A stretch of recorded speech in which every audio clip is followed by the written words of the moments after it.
was racist. I didn't know when I put a news. How many times we got to give you a pass for saying you to know before we call it a spade, and I can't even say that, and say it's racial.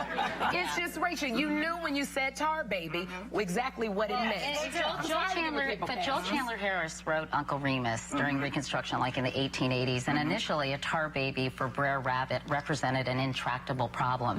These stories, and Whoopi and I were talking about, were written from slave tales, and initially they were embraced by the black community. Then by the just let me finish. Then by the middle of the 20th century, they were felt to be very, very offensive towards African Americans. So I think if you're a purist and how did Joel Chandler Harris actually write this? What did he mean by this?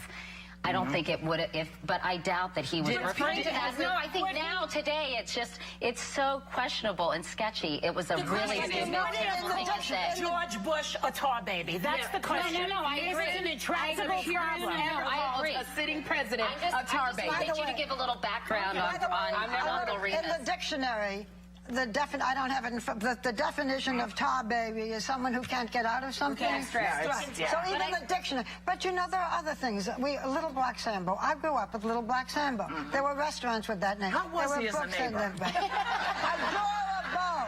He was a tar baby. I'm saying in this day and age. Until he got to be 17 and he began to smoke, and I turned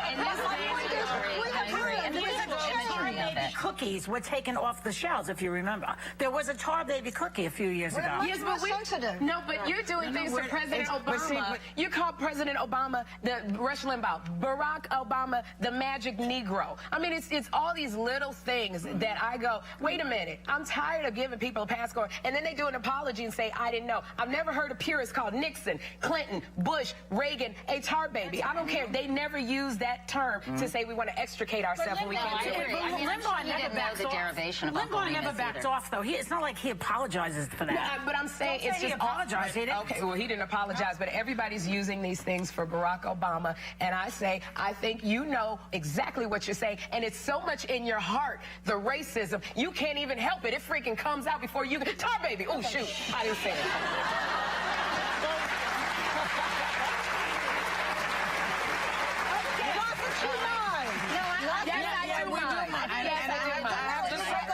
I have to say, it's just one of those things where it's another questionable thing, because it's been happening a lot. It's been happening a lot. People signing pledges, you know, with pieces of information in it that say black people were better off under slavery because they were a two-parent household. And you go, we started to see that and then it's suddenly taken out. So you kind of go, well, what is all of this? And so we just put it out there. Just say, you know, maybe you should be a little more thoughtful. And it's not new. It's just people are just now saying it out loud. They really shouldn't have license to say things like that. We should not. We have a license to say we're going, but we're coming back because we're that deep.